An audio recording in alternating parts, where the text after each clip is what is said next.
Sometimes the most terrifying discoveries happen in places we thought we knew everything about.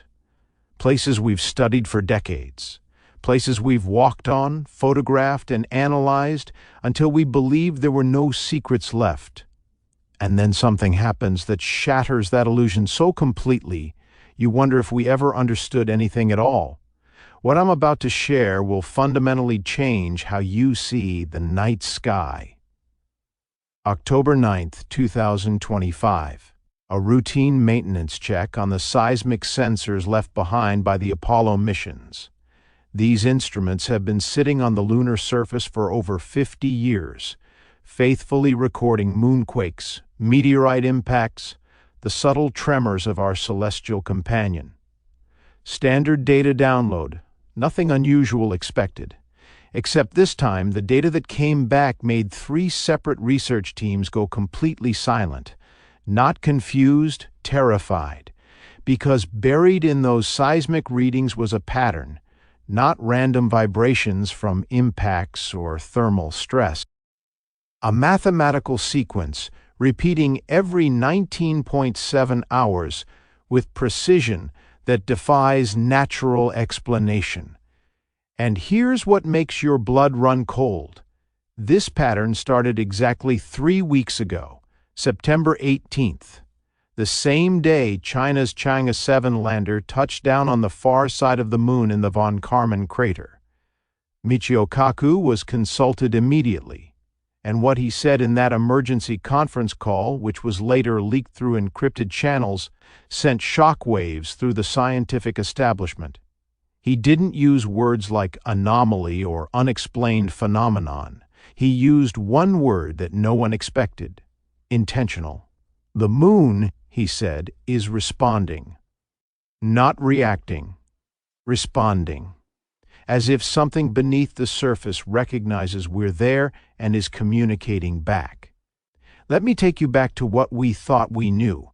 The moon formed 4.5 billion years ago from debris after a Mars-sized object collided with early Earth, dead world, geologically inactive.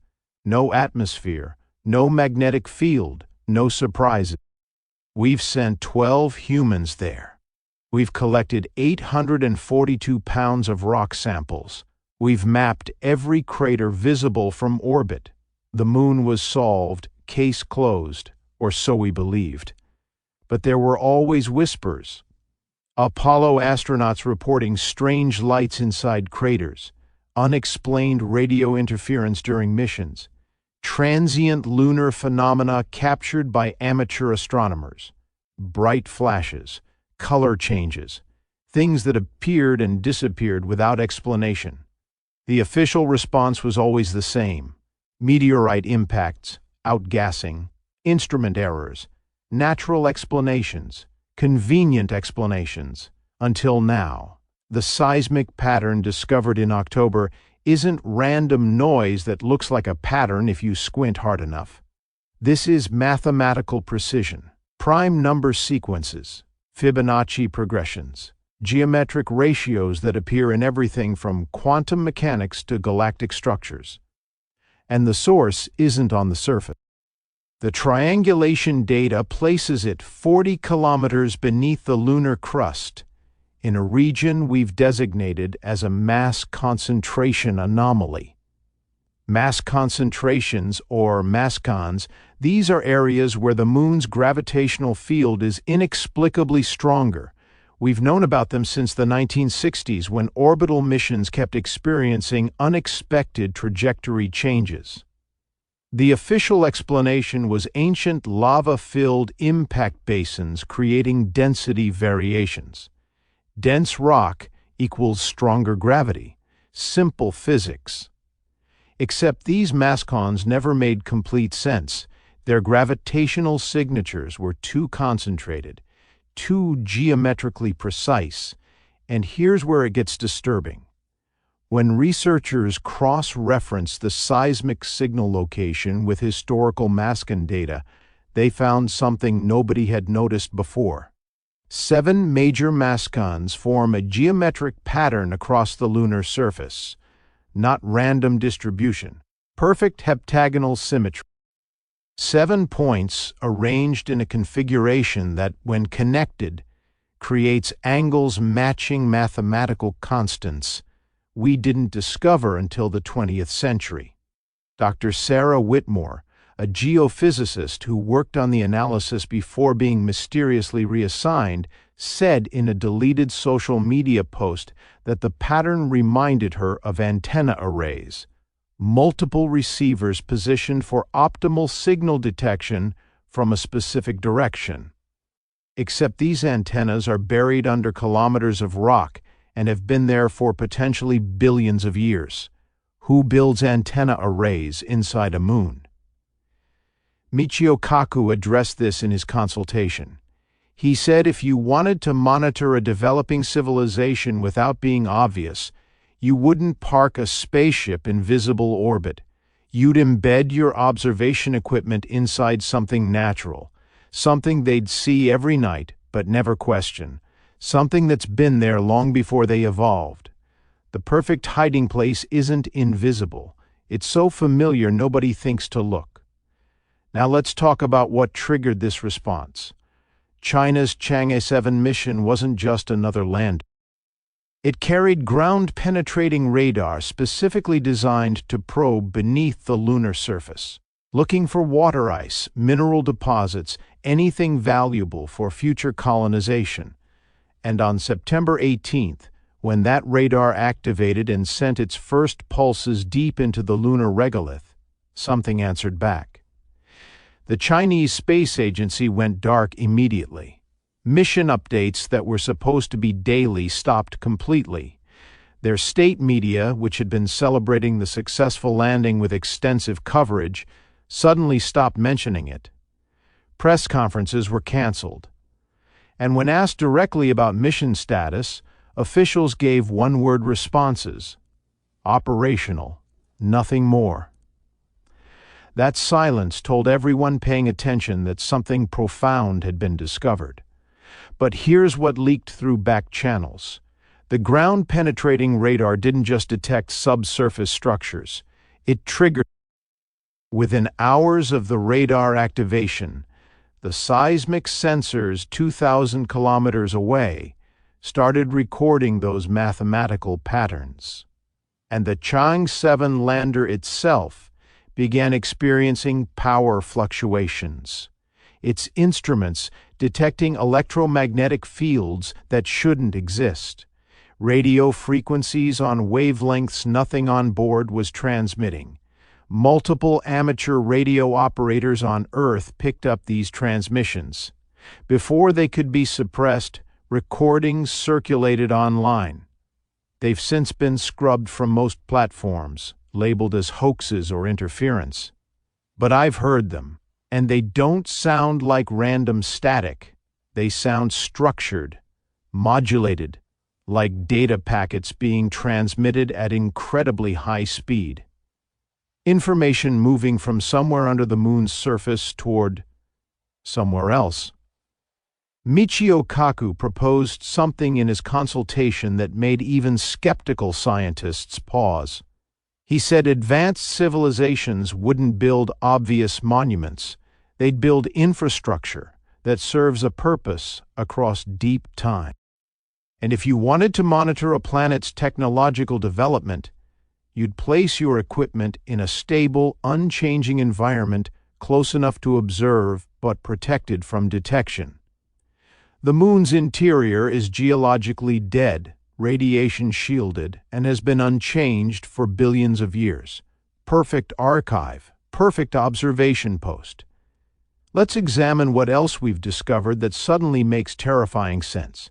In 1969, the Apollo 12 mission deliberately crashed their lunar module into the moon to test the seismic sensors. The moon rang like a bell for over an hour. The seismic waves didn't dampen like they should in solid rock. They reverberated, amplified, as if the moon's interior was hollow or contained massive void spaces. NASA's official explanation involved dry rock and lack of water absorption, but that never fully explained the data. Then in 1970, Apollo 13 feet's SIVB booster stage impacted the Moon with the force of 11 tons of TNT. The seismic signal lasted 3 hours and 20 minutes. 3 hours. No natural celestial body responds to impacts that way unless its internal structure is fundamentally different from what we assume. Some researchers quietly suggested the Moon might be less dense than expected, containing large cavities. But those suggestions were never pursued, until now, because if those cavities aren't natural voids but engineered spaces, if the Moon's interior contains structures built by something other than cosmic accretion, then every Apollo mission didn't just land on a dead rock, they landed on architecture. They walked across the roof of something vast and ancient, and every footstep, every seismic experiment, every ground-penetrating measurement, it was all being recorded by whatever's inside. Michio Kaku said the statistical probability of the Moon being exactly the right size and exactly the right distance to create perfect solar eclipses as seen from Earth is astronomically small. The Moon is 400 times smaller than the Sun, but exactly 400 times closer, creating that perfect visual match. Coincidence? For decades, scientists said yes. Just remarkable cosmic luck. But if the Moon was deliberately positioned, if it's not entirely natural, suddenly that coincidence looks like precision engineering. Now here's where it gets even stranger. NASA's Lunar Reconnaissance Orbiter has been photographing the Moon in unprecedented detail since 2009. High-resolution images of every square meter, and buried in that data archive are anomalies that never made headlines. Geometric shapes in crater arrangements. Straight lines across regions they shouldn't exist. Reflective areas that don't match surrounding geology, all explained away as pareidolia, image artifacts, natural formations. But when you know what to look for, patterns emerge. In 2014, a former NASA contractor named Dr. Kenneth Wright published a paper, quickly retracted, analyzing those orbital images. He identified 47 locations showing artificial characteristics, right angles in natural features, parallel lines spanning kilometers, shadow patterns suggesting subsurface structures. His credentials were attacked, his methodology questioned, his paper disappeared from academic databases. But copies circulated in certain communities, waiting for a moment like this when suddenly his wild theories don't seem so wild. The Chang'e 7 mission landed within 15 kilometers of one of Wright's identified locations. Coincidence? Chinese space scientists have access to the same orbital data NASA has. If they identified anomalies worth investigating and sent a mission equipped with subsurface radar specifically to that region, they knew something was there. They went looking, and they found it. And whatever they found is active, responsive, and communicating. Michio Kaku addressed the implications directly. He said if there's artificial infrastructure inside the Moon, it predates human civilization by potentially millions or billions of years. That means it wasn't built for us. It was built for whoever was here before, or it's monitoring equipment waiting for whoever comes after. Either scenario means we're not alone, we've never been alone, and something has been watching Earth's biosphere evolve for eons. Let's talk about what's happening right now, because the situation is developing faster than anyone predicted. Since September 18th, the seismic patterns have been intensifying, more complex mathematical sequences, higher frequencies, and they're not just coming from one location anymore. 4 separate Mascon sites have activated, all transmitting coordinated signals, as if the network is waking up after a long dormancy, booting up ancient systems that haven't operated in geological timescales. Amateur astronomers have reported increased transient lunar phenomena, bright flashes inside specific craters, color variations visible even through small telescopes. The frequency of these events has increased 300% since mid-September. NASA hasn't commented. Neither has the European Space Agency or any major observatory. But independent observers are documenting everything, and the data is undeniable. Something on the moon is becoming more active. Dr. Whitmore, before her social media disappeared entirely, posted coordinates. She said if you point a telescope at these specific locations during lunar night, when Earth's atmosphere is clear, you might see something. Hundreds of people looked, and dozens posted images showing identical phenomena, faint geometric light patterns inside craters, not reflections, active illumination, as if windows were opening in the lunar surface, light escaping from below. Those images were labeled fake, dismissed, scrubbed. But they keep appearing. Michio Kaku was asked directly in the leaked consultation, "Are we in danger?" His answer was chilling. He said danger implies intent to harm. But we don't understand the intent. If something ancient is waking up because we finally developed technology advanced enough to trigger its sensors, we're not dealing with aggression. We're dealing with protocols. Automated responses programmed eons ago by an intelligence we can't comprehend. And protocols don't care about your fear. They just execute. Let me share what leaked from internal NASA communications. On October 11th, the Artemis program administrators held an emergency meeting. The topic? Whether to proceed with Artemis III, the planned 2026 crewed lunar landing, because if something active exists under the surface, if it's responding to human technology in ways we don't understand, sending astronauts back becomes exponentially more dangerous, not from known hazards, from unknown intelligence. The debate apparently split attendees. One faction argued we need to investigate immediately, that this is the most important discovery in human history. The other faction argued we need to pause, understand what we're dealing with before risking human lives. And a third faction, according to the leak, argued something that sounds insane but might be the most rational position. They suggested the moon itself might be the intelligence. That we're not looking for structures inside the moon. The moon is the structure. Think about that possibility. Not a natural satellite with artificial equipment inside, but an artificial satellite designed to look natural. A constructed megastructure covered in cosmic debris over billions of years, mimicking a celestial body so perfectly that the civilization it's monitoring never questions it. That's not science fiction. That's logical engineering for a species wanting to observe without interfering. Build your monitoring station in plain sight, disguised as the most familiar object in the night sky. Michio Kaku explored this concept in theoretical work decades ago. He described Type II civilizations on the Kardashev scale, those capable of harnessing stellar energy, would construct Dyson spheres and similar megastructures.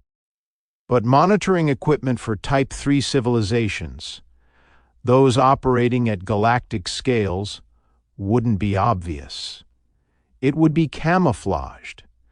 And what better camouflage than replicating natural celestial mechanics so perfectly that you become invisible through familiarity? The mathematical patterns. In those seismic signals, researchers have been analyzing them desperately, and they've found something extraordinary. The sequences aren't just mathematical, they're self-referential. Each pattern contains information about the pattern itself, like a code that teaches you how to decode it. It's a primer, a Rosetta Stone, as if whatever's transmitting understands it's been discovered and is actively trying to communicate in a way we can comprehend. 3 separate cryptography teams working independently have partially decoded sections. What they found was coordinates, not lunar coordinates, astronomical coordinates pointing to specific regions of space, stellar coordinates, 7 of them, each matching the position of main sequence, stars within 50 light-years of our solar system. The implication is staggering. These coordinates might indicate origin points, home systems, a map showing where the builders came from, or where we should look next. But here's what keeps researchers awake at night. The 7th coordinate doesn't point to a star. It points to a region of space where no significant stellar objects exist, just empty void between star systems. Either the data is corrupted, or something is out there we haven't detected, a dark object, a rogue structure, something operating without emitting detectable electromagnetic radiation, a stealth observation post in the darkness between worlds. Michio Kaku said, "If this is a network, if the moon is one node in a monitoring system spanning multiple star systems, then we're not dealing with a single ancient artifact.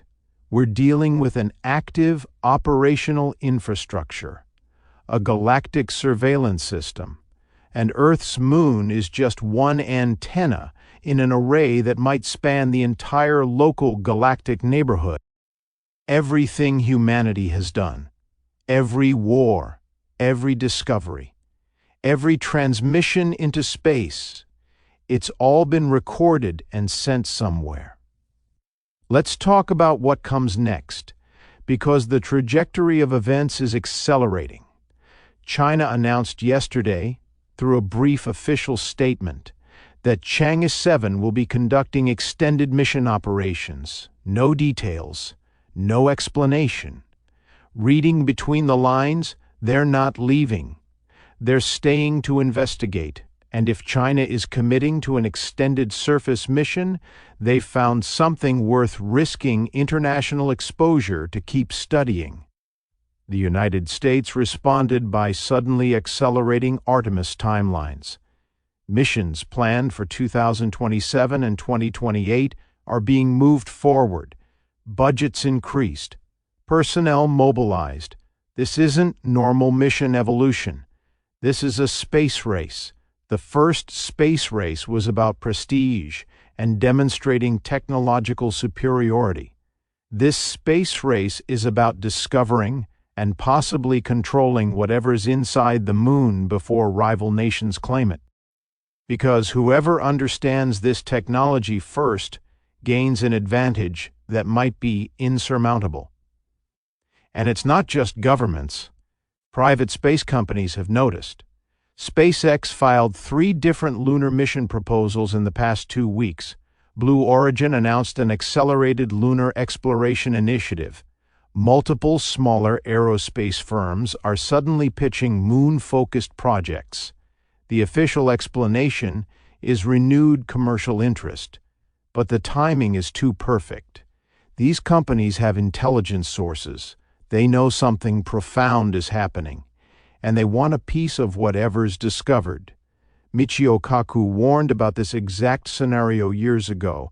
He said the most dangerous moment in human development is when we discover we're not alone, but before we understand what that means, because nations will compete, corporations will weaponize, and humanity will fracture into factions trying to control or exploit the discovery. Instead of unifying around this cosmic revelation, we risk destroying ourselves fighting over who gets to benefit first. The seismic signals increased in intensity again yesterday. October 13th, the pattern suggests exponential growth. If it continues at this rate, within 6 weeks the signals will be strong enough to detect from Earth using ground-based seismometers.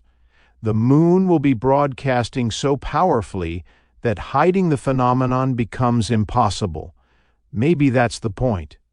Maybe whatever's activating wants to be discovered by everyone, not just governments and space agencies.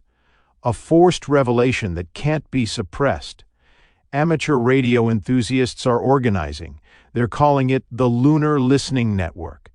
Thousands of people worldwide pointing antennas toward the moon, recording everything on frequencies that official agencies monitor but don't share publicly. If there are transmissions, if the moon is broadcasting, this grassroots network will capture them.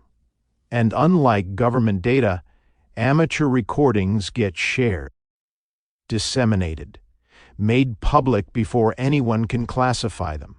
Citizen science forcing transparency.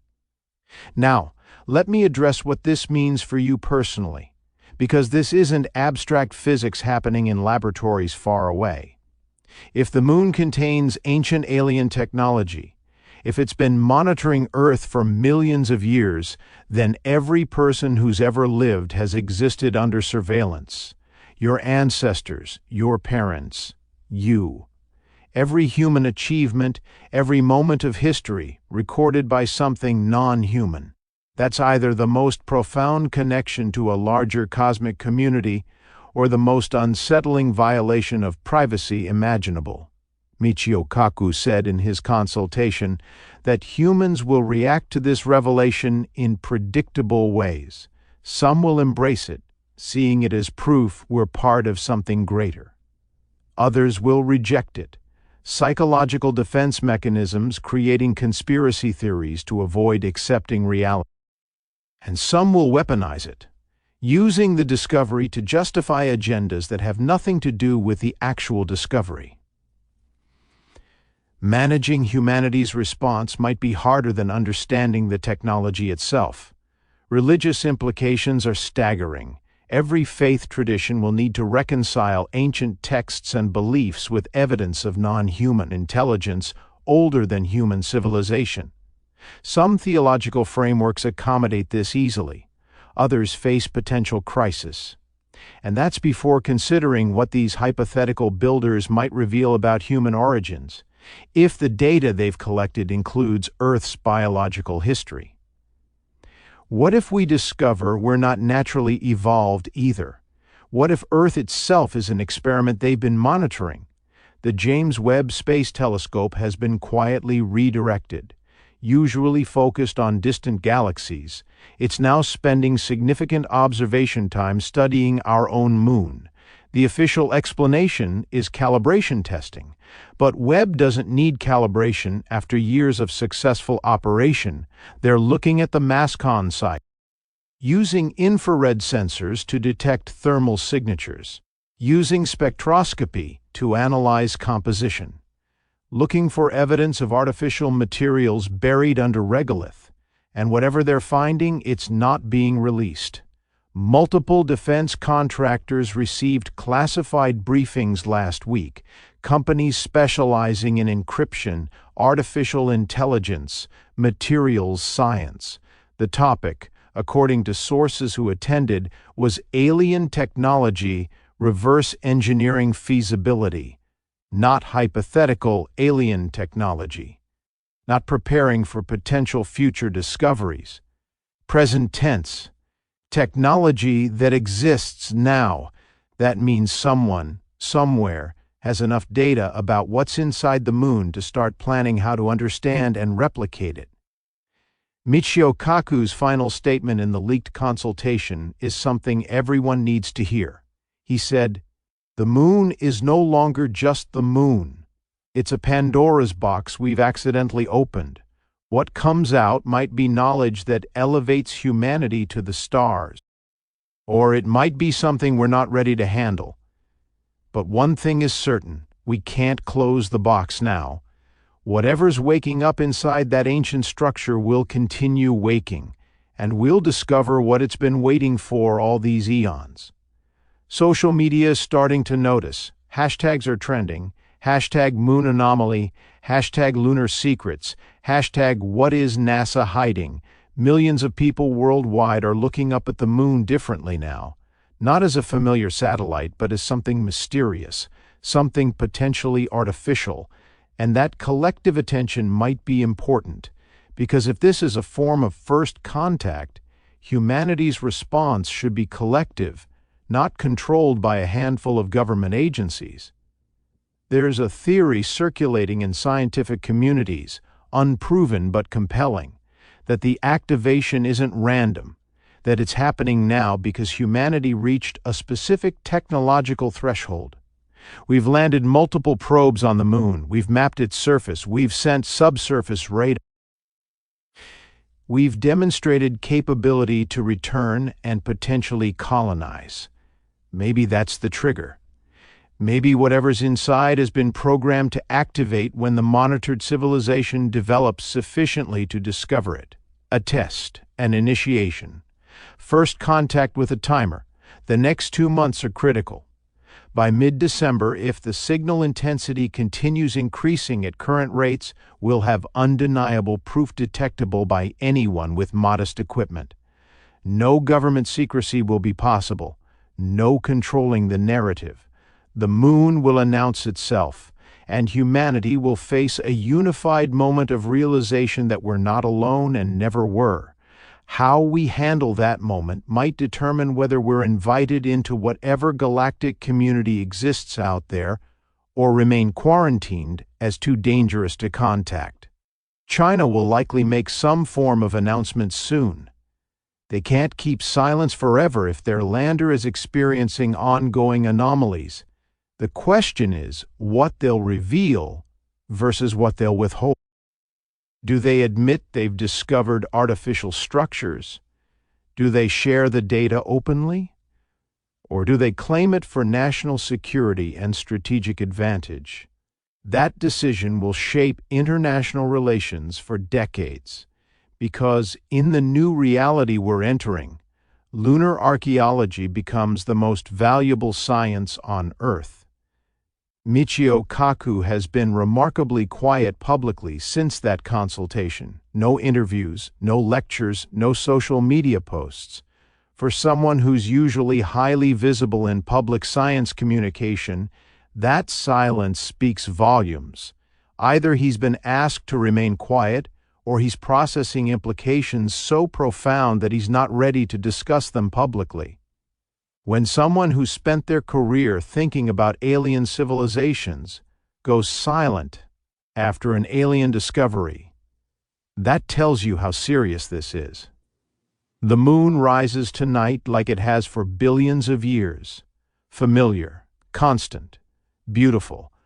But now when you look at it, you'll wonder, you'll question, is that a crater?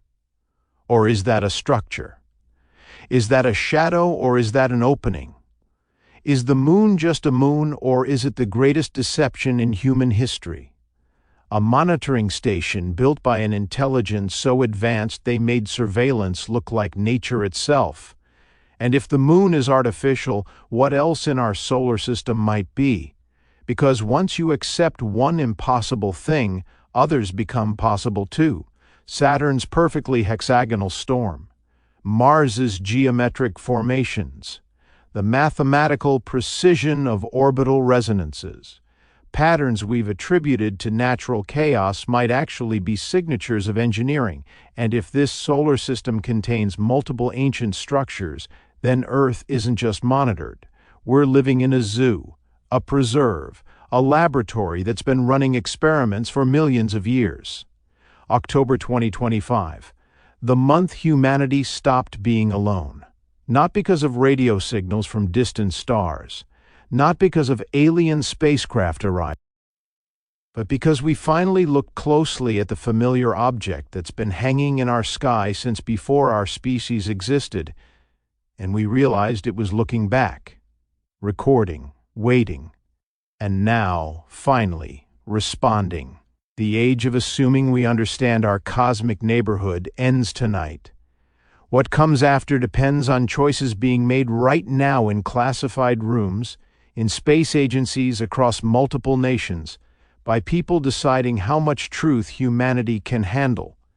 But truth has a way of emerging regardless, and this truth is too big, too significant, too world-changing to suppress. The moon is waking up, and humanity needs to be ready for whatever that means. So tonight, look up. Really look. because that ancient sphere in the darkness might be looking back. And the question isn't whether we're alone anymore. The question is, what do the ones who've been watching us all along want us to know? And why now? Why, after all this time, what comes next might answer humanity's oldest questions. Or it might ask new questions we don't yet have the wisdom. Either way, everything changes, starting now.